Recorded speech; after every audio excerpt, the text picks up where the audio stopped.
बिस्मिल्लाहिर्रहमानिर्रहीम अस्सलामुअलैकुम। Welcome to my food facts. कैसे हैं आप सब? अल्लाह पाक से दुआ है कि आपको अपने प्यारों के साथ खुश और आबाद रखे और आप पर अपनी रहमत का साया बनाए रखे, आमीन। आज मैं बना रही हूँ रेस्टोरेंट स्टाइल मटन कढ़ाई। तो ये बहुत ही इजी तरीके से बनती है लेकिन बहुत ही मज़े की बनती है। तो चलिए सबसे पहले स्टार्ट करने से पहले हम दुरूद पाक पढ़ लेते हैं। अल्लाहुम्मा सल्ली अला मुहम्मदिन नबीहिल उम्मी व रहमतुल्लाहि व बरकातुहू। बिस्मिल्लाहिर्रहमानिर्रहीम। तो मैंने ले लिया है मटन। तो मट्टी की कढ़ाई में बना रही हूँ। सबसे पहले मैंने इसमें मटन को डाल दिया है। इसमें मैं मिक्स बोटी है, बोन वाली भी हैं और दूसरी भी। तो लहसुन अदरक की पेस्ट, साथ में मैंने हरी मिर्चें ली हैं, छोटी छोटी हैं लेकिन ये तीखी हैं थोड़ी। इनको मैंने टक लगा लिया और साथ में सिर्फ जाएगा इसमें नमक। और मैंने तकरीबन 3 गिलास के जितना पानी इसमें डाल दिया है। अच्छी तरह से इसको मिक्स कर लेती हूँ। थोड़ा सा मैं क्रश धनिया डाल दूँगी और साथ में कुछ साबुत मसाले इसमें डाल दूँगी। तो इसको मैं ढक के तो रख दूँगी तकरीबन 1 घंटे के लिए। 1 घंटा मैं इसको पहले आंच तेज़ करूँगी थोड़ी देर, और जब इसमें उबाल आने लगेंगे अच्छी तरह से तो फिर मैं इसकी जो आंच है वो स्लो कर दूँगी। तो इसको अच्छी तरह से पकने दूँगी। और ये देखिए इसको उबाल आ रहे हैं और इसको पकते हुए तकरीबन 15 मिनट हो चुके हैं।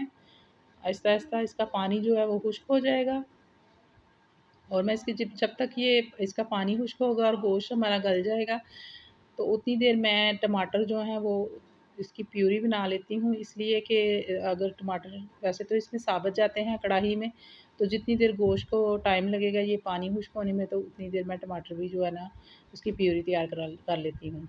और देखिए पानी हमारा खुश्क हो चुका है। इसके अंदर ही जो इसका सूप है इसको अंदर ही इसके पकाना है और इसका इतना मज़े का फ्लेवर होता है। बहुत ही मज़े की ये कढ़ाई तैयार होती है। ना तो इसमें कोई ज़्यादा चीज़ें जाती हैं, ना ज़्यादा मसाले जाते हैं। अब इसमें साथ ही मैं डाल दूँगी ऑयल और फिर इसके बाद जो मैंने टमाटर की प्यूरी बनाई है वो डाल दूँगी। तो ये मसाले जो हैं ये मैं आपको बता दूँ, कुटी हुई काली मिर्च है और 1 चम्मच, और 1 चम्मच हल्दी का है, कुटा हुआ धनिया है। साथ में थोड़ा-सा मैंने कढ़ाई मसाला लिया है 1 चम्मच के करीब, और 1 चम्मच मैंने चिली फ्लेक्स ली है। और नमक मैं इसमें नहीं डाल रही क्योंकि नमक मैंने डाल दिया था। और साथ में गरम मसाला है, कुछ क्रश है और कुछ मैंने पिसा हुआ लिया है। तो टमाटर की प्यूरी डाल दी है और डालते साथ ही मैंने ये जो मसाले बताए थे ये भी डाल दिए हैं। साथ ही अच्छी तरह से इसको थोड़ी देर के लिए पकाऊंगी।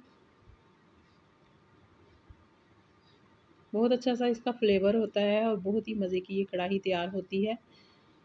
तो ये देखिए पानी इसका टमाटर का जैसे ही थोड़ा सा खुश्क होगा तो मैं इसमें ये 1 प्याली के करीब दही है तो ये ऐड कर दूँगी इसमें।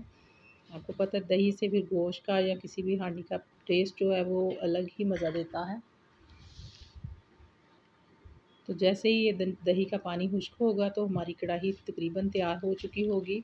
अब ये देखिए इसको भूनते-भूनते मुझे काफ़ी टाइम हो चुका है, और क्योंकि दोनों का पानी खुश्क करना था साथ ही मैं रोटियाँ उतनी देर बनाने लग गई क्योंकि मैंने सोचा कि अभी कढ़ाई बनने में टाइम है। तो इसको देखिए ये कढ़ाई हमारी तैयार हो चुकी है। भून-भून के मैंने इसके ऑयल ऊपर आ चुका था तो इसमें मैंने थोड़ा-सा 1 चम्मच के करीब बटर डाल दिया है। तो ये ऑप्शनल है, अगर आप डालेंगे तो इसका फ्लेवर तो बहुत ही मज़े का हो जाता है। तो अब ये कसूरी मेथी डाली है, हरी मिर्चें मैंने डाल दी हैं, अदरक स्लाइस में कटा हुआ। तो ये सारा कुछ डाल दिया है इसके ऊपर। अब 2 मिनट के लिए ढक्कन को बंद कर दूँगी तो फिर इसे मैं डिश आउट करके दिखाती हूँ कि कितने मज़े की हमारी कढ़ाई तैयार। आप बिलीव करें इसकी इतनी अच्छी सी खुशबू आ रही है इस टाइम, और बहुत बहुत ज़्यादा मेहनत भी नहीं है। अगर आप चाहें तो ये आप कुकर में भी बना सकते हैं। गोश्त कुकर में ज़रा जल्दी गल जाता है लेकिन मिट्टी की हांडी में तो जो इसका टेस्ट होता है ना वो अलग ही टेस्ट होता है। और आप देखिए गोश्त कितना अच्छा सा नरम हो चुका है, और मसाला भी देखिए बगैर प्याज के, ज़ाहिर है कढ़ाई तो हमेशा प्याज के बगैर ही होती है, लेकिन ये टमाटर और दही से जो इसकी ग्रेवी बनी है ये बहुत ही मज़े की बनी है। ज़रूर ट्राई कीजिएगा, आपको ये आज की कढ़ाई ज़रूर पसंद आएगी। और मटन कढ़ाई तो वैसे ही बहुत टेस्टी होती है।